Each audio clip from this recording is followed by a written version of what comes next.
Assalamualaikum warahmatullahi wabarakatuh. Bismillahirrahmanirrahim. Alhamdulillahi rabbil alamin. Innal hamdalillah nahmaduhu wa nasta'inuhu wa nastaghfiruh wa na'udzu billahi min shururi anfusina wa min sayyiati a'malina. May yahdihillahu fala mudilla lahu wa may yudlil fala hadiya lahu.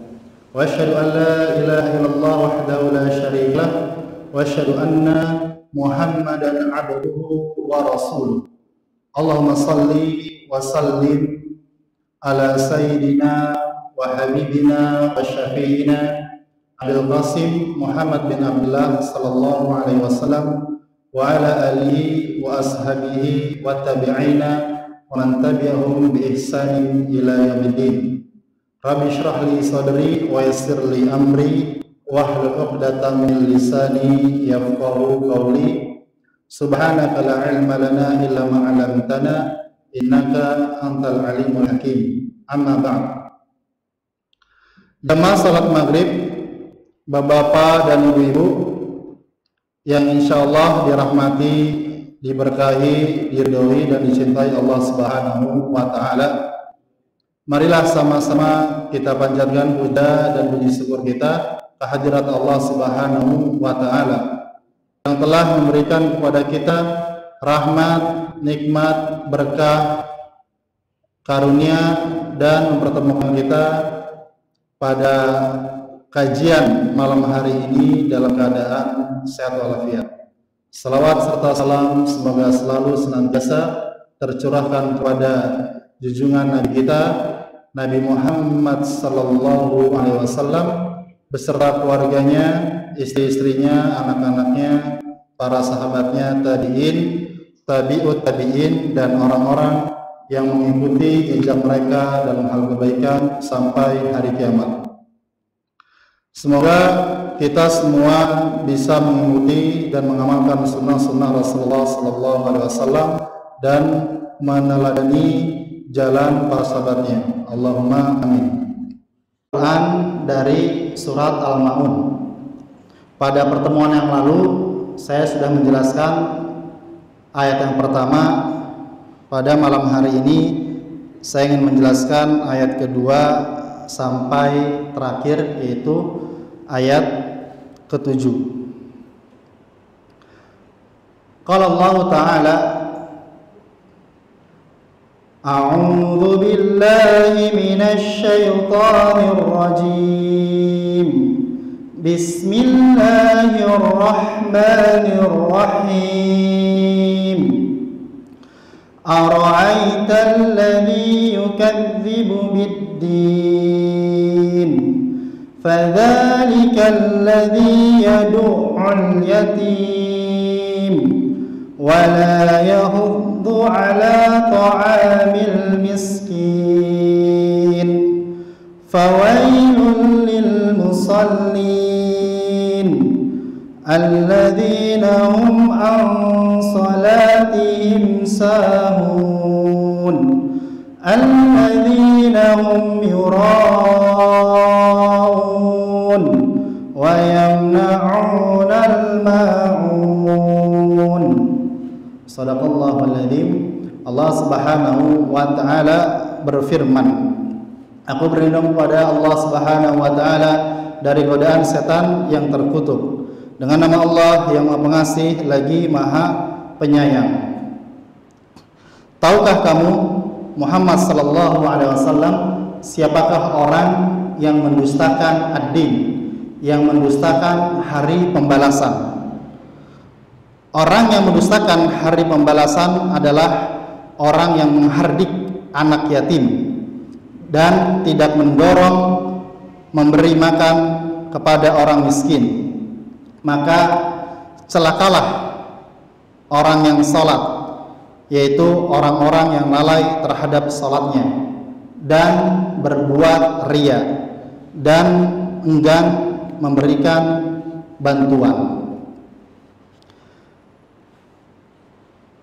Ayat yang pertama bahwa Ara'aital ladzi yukadzibu biddin, apakah kamu, tahukah kamu Nabi Muhammad sallallahu alaihi wasallam siapakah orang yang mendustakan hari pembalasan, hari perhitungan?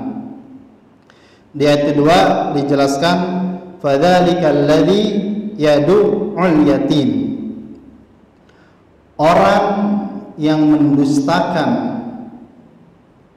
hari pembalasan adalah yadu'ul yatim, orang yang menghardik anak yatim.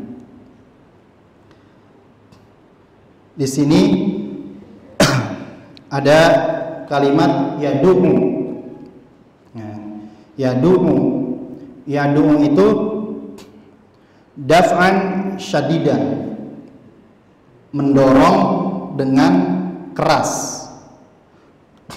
Dan yadu'u ini redaksinya menggunakan fi'il mudhari', bahwa dalam bahasa Arab itu ada namanya fi'il madhi, kata kerja lampau, dan ini fi'il mudhari', yaitu yang berfungsi yadullu alal hal, menunjukkan hari ini, yaitu pada zaman Rasulullah sallallahu alaihi wasallam, dan lil mustaqbal, masa yang akan datang, secara kontinu, terus menerus. Jadi orang yang menghardik anak yatim bukan terjadi pada zaman Rasulullah sallallahu alaihi wasallam. Setelah Rasulullah wafat sampai detik ini, ila yaumil qiyamah, sampai hari kiamat, akan terus menerus ada beberapa manusia yang kerjaannya suka menghardik anak yatim. Kata yadu'u dalam ensiklopedia kamus Lisanul Arab karya Ibnu Mundir, bahwa yadu'u itu memperlakukan dengan kasar. Adapun Ibnu Duraid mengatakan bahwa yadu'u itu mengusir, menghardik dengan kekerasan. Di situ ada redaksi al-yatim. Apa yang dimaksud dengan al-yatim? Bahwa dalam ensiklopedia Kamus Bahasa Arab Lisanul Arab Ibnu Mandur dijelaskan bahwa kata al-yatim terambil dari kata yutem, maknanya infirad, yaitu kesendirian atau terpisah. Adapun secara istilah syariat Islam, yatim itu adalah seseorang atau anak yang ditinggal wafat oleh ayahnya sebelum balik, sebelum dewasa. Jadi yatim versi Islam dan versi orang-orang Indonesia itu berbeda. Kalau di negeri kita, orang yang telah wafat ayahnya disebut yatim, baik dia masih kecil, dewasa, bahkan sudah menikah dan punya anak, disebut yatim. Padahal dalam syariat Islam yang namanya yatim itu anak yang ditinggal wafat oleh ayahnya sebelum balik, sebelum dewasa. Setelah balik tidak dikatakan dengan istilah al-yatim atau yatim.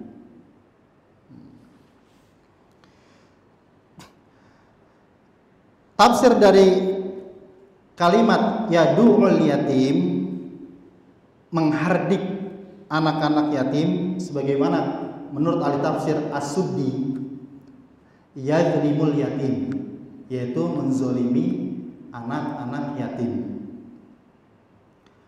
Dan menurut ahli tafsir yang lainnya, bahwa yadu'ul yatim yadfa'ul yatim daf'an syadidan.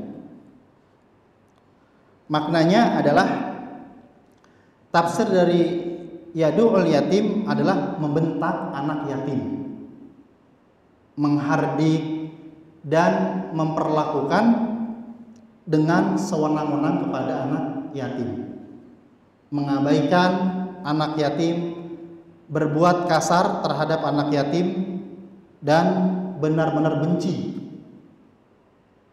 tidak peduli kepada anak yatim, dan kita bersifat takabur, sombong kepada anak yatim.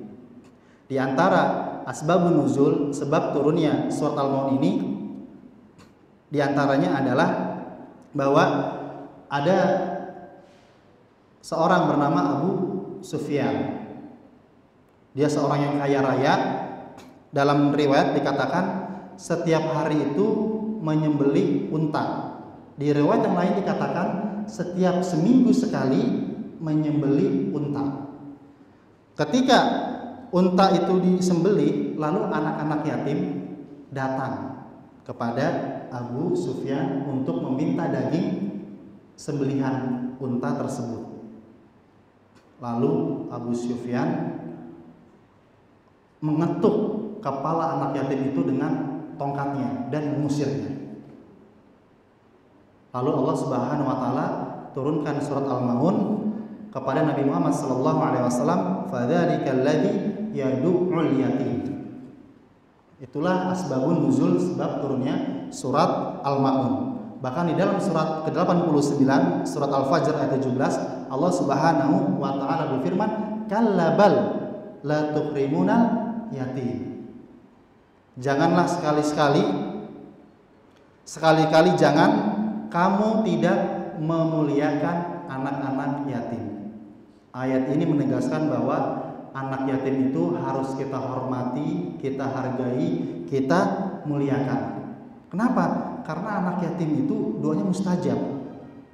Jangan meremehkan, jangan main-main dengan anak yatim. Sebagaimana dalam hadis riwayat Bukhari dari sahabat Sahal bin Sa'ad. Beliau ini meriwayatkan hadis sebanyak 188. Yang pertama Abu Hurairah 5374. Setelah itu Abdullah bin Umar, nah, dia nomor 6. Nomor 5-nya Abdullah bin Abbas 1666 hadis. An Sahal bin Sa'ad radhiyallahu anhu qala Rasulullah sallallahu alaihi wasallam, "Ana wa kafilul yatim fil jannah hakadha." Wa asyara bisababati wal wusta wa farraja bainahuma syai'an. Dari Sa'al bin Sa'ad radhiyallahu anhu bahwa Rasulullah sallallahu alaihi wasallam bersabda, "Aku dan kafil al yatim, orang yang menanggung anak-anak yatim, akan berada di surga." Diisyaratkan seperti jari telunjuk dan jari tengah berdekatan. Sekali lagi, jangan sampai kita menghardik anak-anak yatim, membentak anak-anak yatim. Lalu ayat ketiga, wala yahuddu ala ta'amil miskin. Siapakah orang yang mendustakan agama? Di sini tidak dikatakan orang yang mengingkari rukun Islam atau orang yang mengingkari rukun iman. Tapi dikatakan yang pertama, orang yang mendustakan agama, orang yang mendustakan hari pembalasan, hari perhitungan adalah orang yang menghardik anak yatim. Yang kedua, wala yahuddu ala ta'amil miskin. Dan orang yang tidak mendorong memberi makan orang miskin. Wala yahuddu maknanya, tafsirnya wala yahuddu. Wala yahuddu ala ta'amil miskin.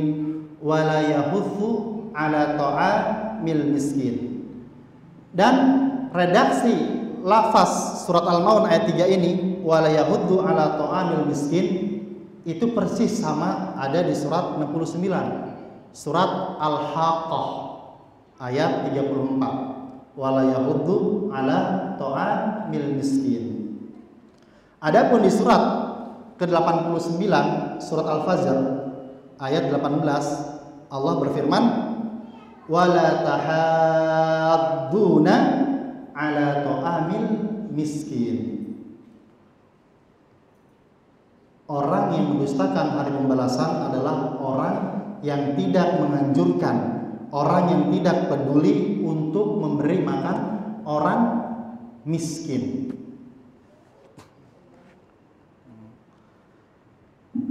Tafsirnya adalah orang tersebut tidak senantiasa menganjurkan dirinya, keluarganya, dan orang lain memberi makan kepada orang miskin.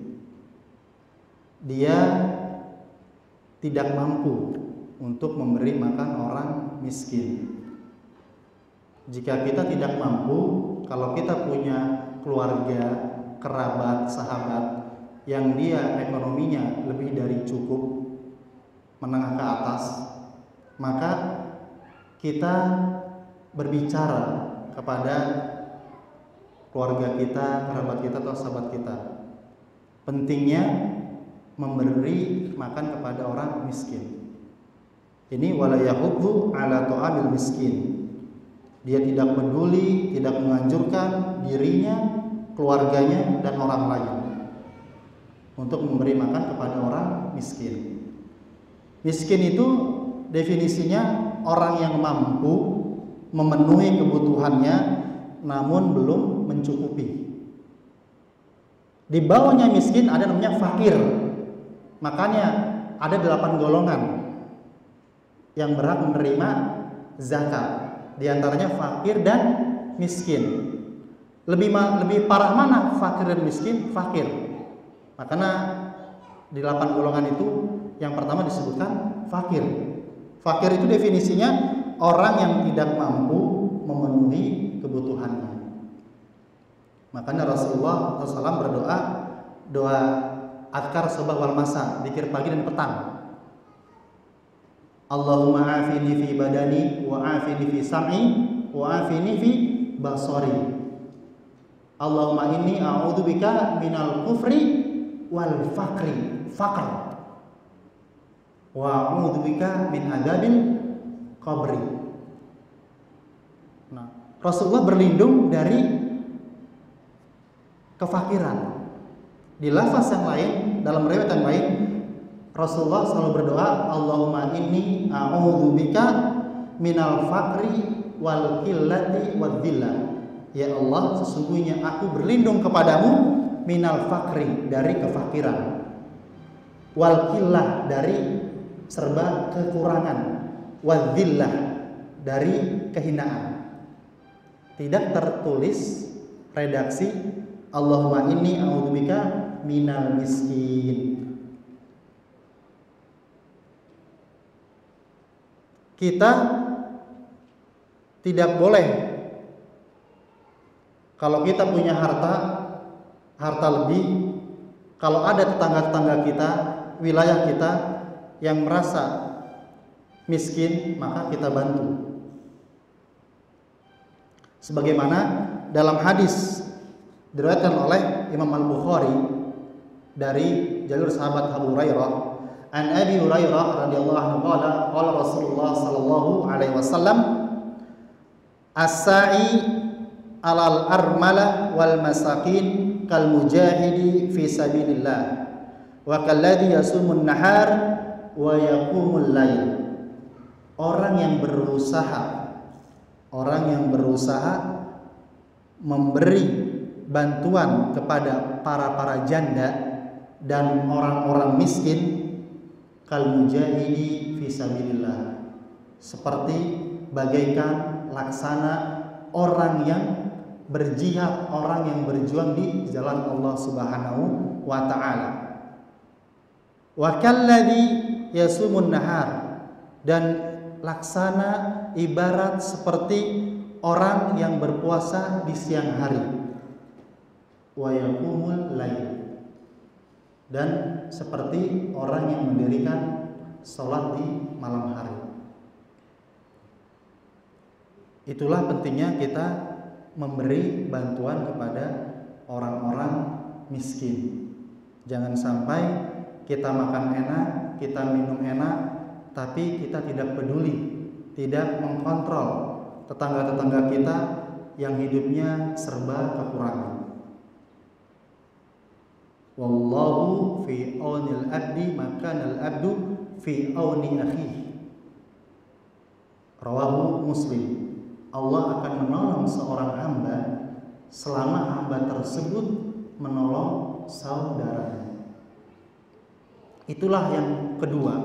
Orang yang mendustakan ad-din, orang yang mendustakan hari pembalasan adalah orang yang tidak menganjurkan, orang yang tidak peduli untuk memberi makan kepada orang miskin. Lalu ayat yang keempat, fawailun lil musallin. Fawailun, fawailun, fa maka, wailun celakalah, lil musallin orang-orang yang mengerjakan sholat. Udah sholat celaka. Bagaimana orang yang bolong-bolong tarkus sholat, meninggalkan sholat 5 waktu? Jauh lebih celaka lagi. Di situ ada kalimat wail. Wail itu tafsirnya adalah syiddatun azabun, azab yang pedih. Wa'idun, ancaman yang keras. Wabalun, bencana. Ada yang menafsirkan lagi bahwa wail itu salah satu nama neraka. Fawailul lil musallin. Maka orang-orang yang sholat akan masuk ke neraka wail. Ada yang menafsirkan lagi wail itu suatu lembah, suatu jurang yang ada di neraka jahanam. Orang-orang yang mengerjakan sholat akan masuk ke sebuah lembah jurang yang ada di neraka jahanam. Fawailun, maka celakalah, binasalah, lil musallin, orang-orang yang mengerjakan sholat. Kenapa celaka? Fawailun lil musallin, tafsirnya adalah orang yang sholatnya tidak sempurna, tidak khusyuk, tidak memerhatikan rukun dan syaratnya sholat, tidak menghayati arti dan tujuan hakiki dari ibadah tersebut, yaitu sholat. Fawailun lil musallin, itu tafsirnya. Udah sholat celaka. Kenapa?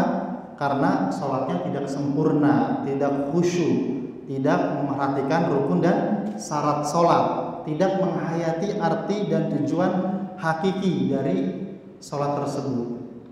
Yang sholat hanya raganya, jasadnya, tapi ruhnya tidak sholat.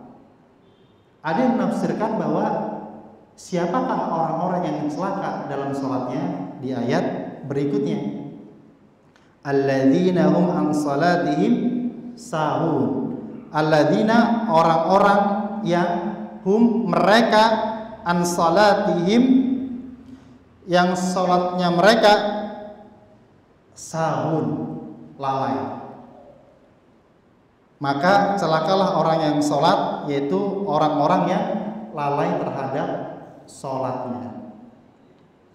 Di situ ada redaksi kata sahun, terambil dari kata saha yang artinya lupa dan lalai.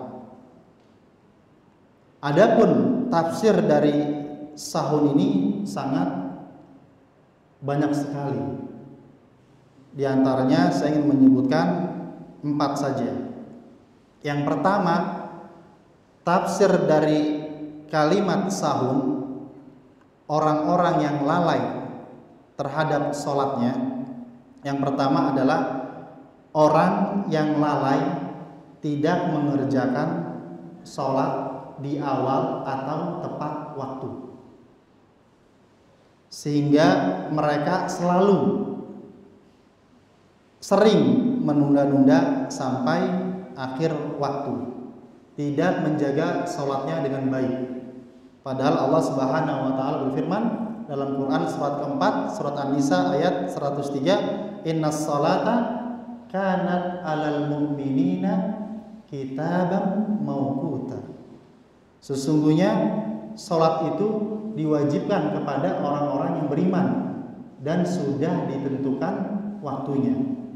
Tafsir yang pertama, orang yang lalai terhadap sholatnya adalah orang yang suka menunda-nunda, meremehkan, mengakhirkan waktu sholat.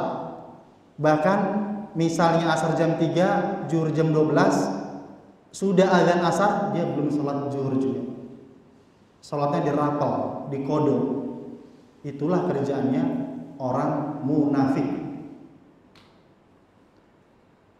Yang kedua, orang yang lalai terhadap sholatnya dan dia bisa celaka, bisa binasa, bisa hancur, yaitu lalai dengan tidak melaksanakan rukun dan syarat sholat, tidak tumakninah. Maka dalam hadis dijelaskan bahwa ada orang yang selama di dunia sholatnya selama 50 tahun, rukunya sempurna tapi sujudnya tidak sempurna, sujudnya sempurna, rukunya tidak sempurna. Atau rukunya sempurna, sujudnya sempurna, tapi ketika at-tahiyat tidak sempurna. Allah Subhanahu wa taala tidak menerima ibadah salatnya.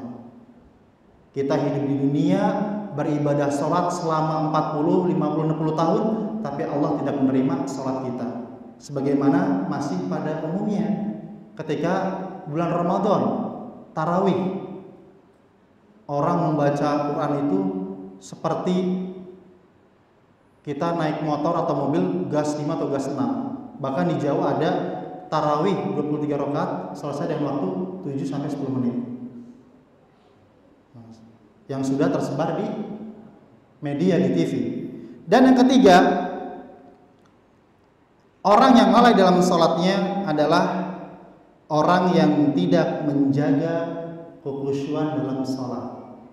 Orang yang sholatnya tidak khusyuk. Padahal dalam hadis dikatakan, "Shallu kama ra'aitumuni usolli." Sholatlah kamu sebagaimana aku sholat. Apa sih definisi khusyuk itu? Sangat banyak. Saya hanya mengambil satu definisi dari Hujjatul Islam Al-Imam Abu Hamid Al-Ghazali dalam kitabnya Ihya Ulumuddin. Beliau mendefinisikan khusyuk adalah ketika kita sholat subuh selesai sampai waktu zuhur, sebelum masuk waktu zuhur kita masih suka berdusta, berbohong, masih suka menggibahi orang, membicarakan kejelekan, keburukan, kebusukan orang. Itu menandakan sholat subuh kita tidak khusyuk. Kita nanti sholat isya, setelah sholat isya jam 9, jam 10 kita masih berbohong kepada istri dan anak, masih suka ngomongin orang. Maka kata Imam Ghazali, sholat isyanya belum khusyuk. Itu definisi Imam Ghazali. Definisinya sangat luar biasa. Kenapa? Karena innas sholata tanha anil fasya wal munkar. Sesungguhnya sholat itu mencegah perbuatan keji dan munkar. Kalau kita habis sholat subuh sebelum masuk waktu zuhur kita masih berbuat perbuatan keji dan munkar, berarti sholat subuh kita belum khusyuk. Itu definisi khusyuk Al-Imam Al-Ghazali. Lalu yang keempat, orang yang lalai terhadap sholatnya adalah orang yang lalai tidak merenungkan makna-makna bacaan sholat. Tidak mengerti dia apa itu yang arti Allahu Akbar, artinya doa iftitah Allahumma ba'id baini, surat Al-Fatihah, surat Al-Ikhlas, bacaan ruku, sujud dan seterusnya, tidak paham, tidak tahu artinya. Makanya salah satu menuju agar sholat kita khusyuk adalah kita paham makna arti dari bacaan gerakan sholat.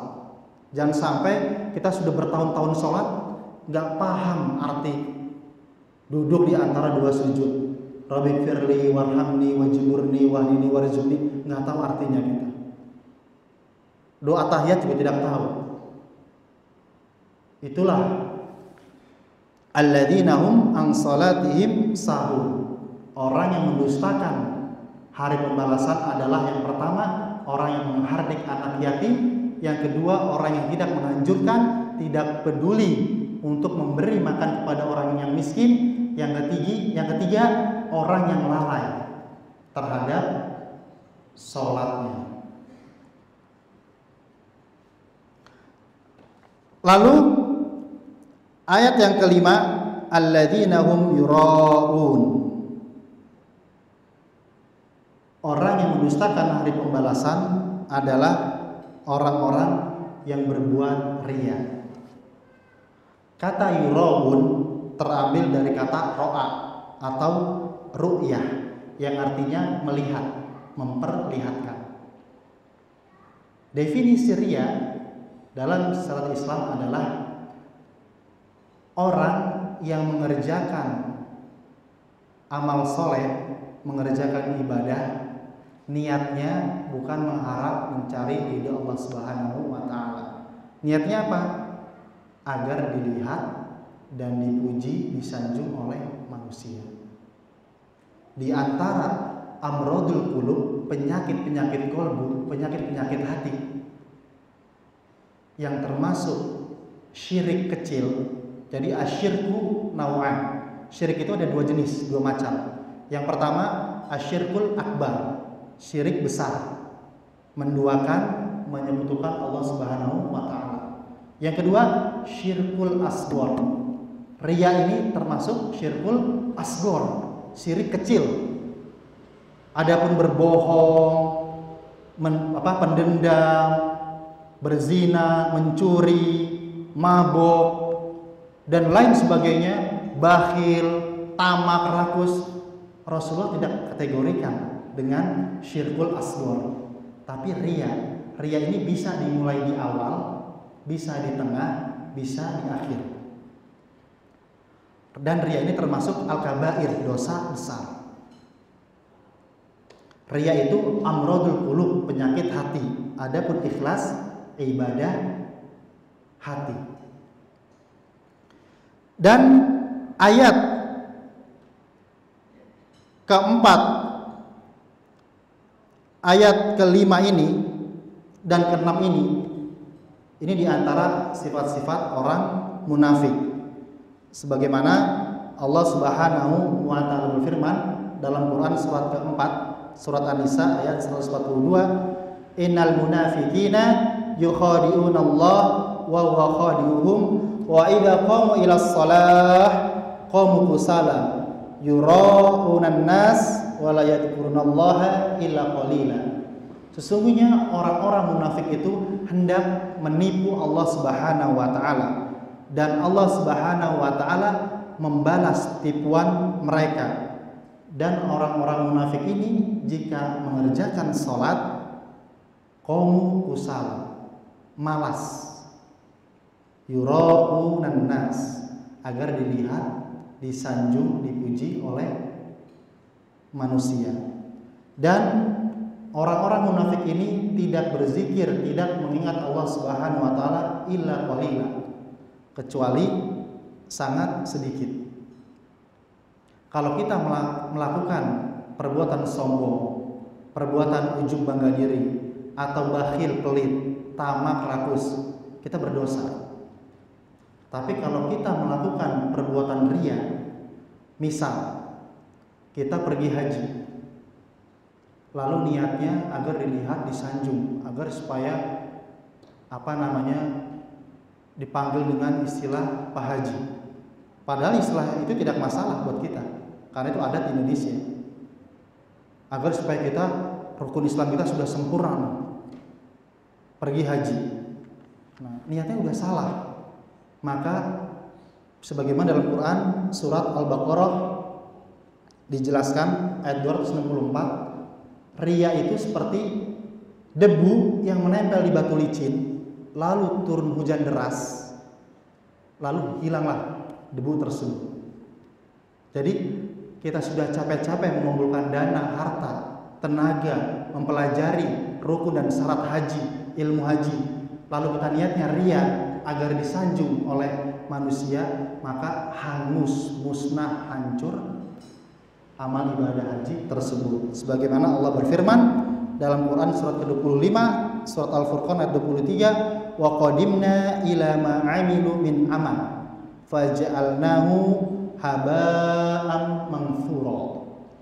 Dan kami Allah Subhanahu wa taala akan perlihatkan segala amal yang mereka kerjakan selama di dunia dengan riya, lalu kami akan jadikan amal itu bagaikan debu yang berterbangan.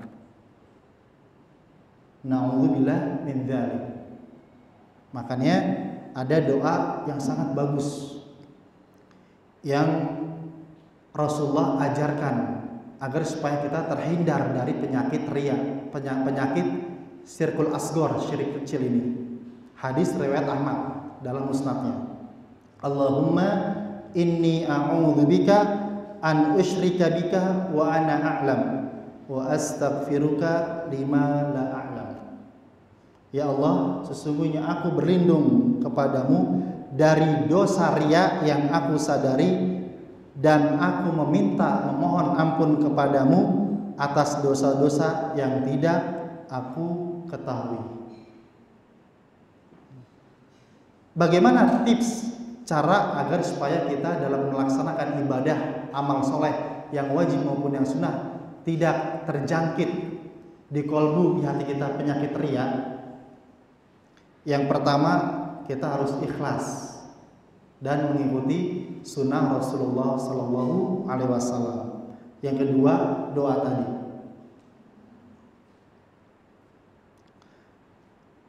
Lalu yang terakhir, siapakah orang yang mendustakan hari pembalasan? Wa yamna'unal ma'un. Orang yang enggan memberikan bantuan. Kata al-ma'un terambil dari kata ma'unah yang artinya bantuan atau pertolongan. Tafsirnya ada banyak. Di sini saya sebutkan 7 dan ini benar semua. Anal ma'un, bahwasanya tafsir dari al-ma'un itu adalah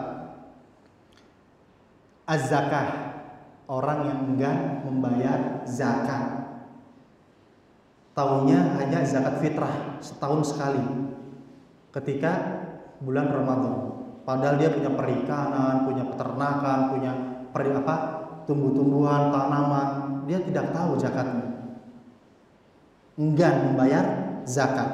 Ini pendapatnya Ali bin Abi Thalib, Ibnu Umar, Al-Hasan Al-Basri, Ikrimah, dan Qatadah. Yang kedua, al-ma'un itu tafsirnya adalah al-ma'ruf.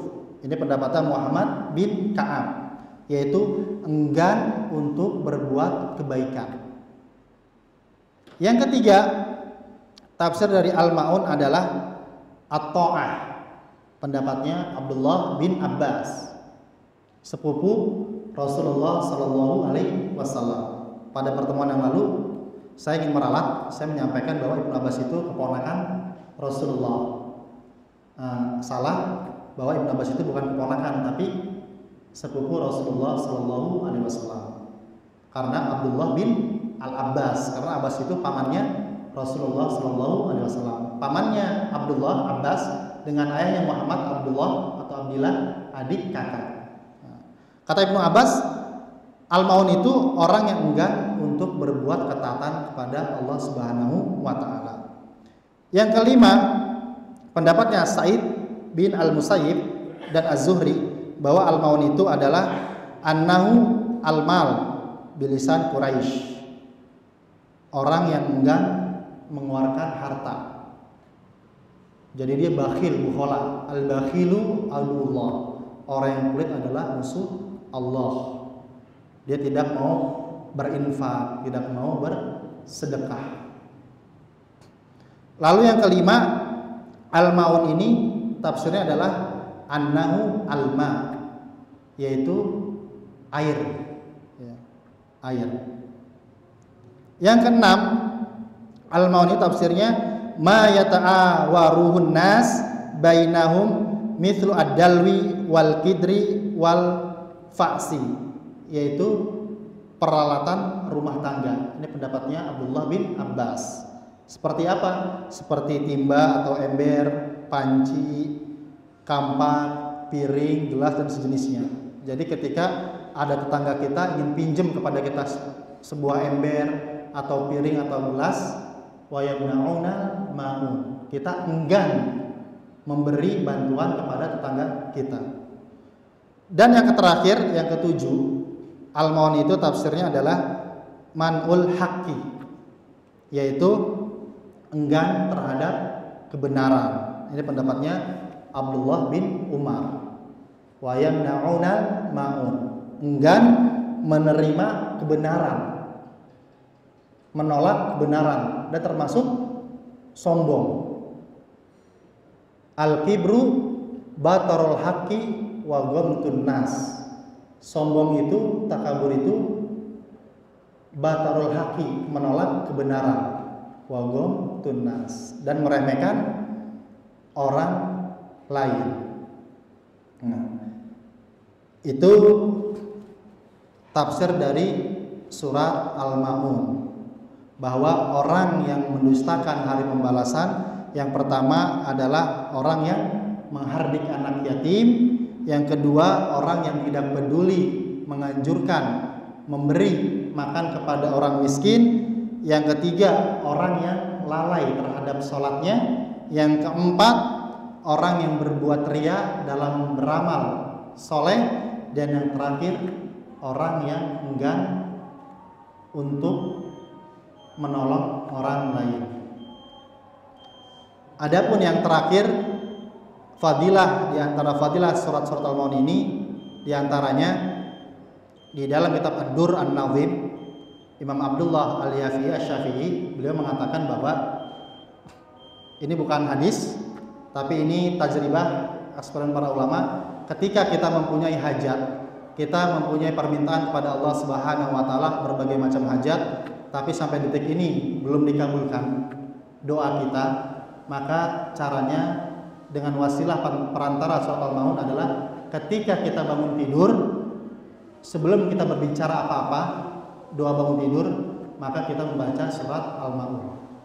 Ketika kita bangun tidur, kita baca surat Al-Maun, lalu kita minta hajat yang sampai detik ini belum kita kabulkan, baru kita membaca doa bangun tidur. Alhamdulillahilladzi ahyana ba'dama amatana wa ilaihin nusyur. Baik, itu yang bisa sampaikan pada kajian malam hari ini, tafsir surat Al-Maun. Semoga bermanfaat bagi kita semua dan kita bisa mengamalkan, dan semoga kita semua tidak termasuk golongan orang yang mendustakan ad-din, orang yang mendustakan hari pembalasan. Alhamdulillahirabbil alamin. Subhanakallahumma wa bihamdika asyhadu an la ilaha illa anta astaghfiruka wa atubu ilaik. Wabillahi taufiq wal hidayah. Assalamualaikum warahmatullahi wabarakatuh.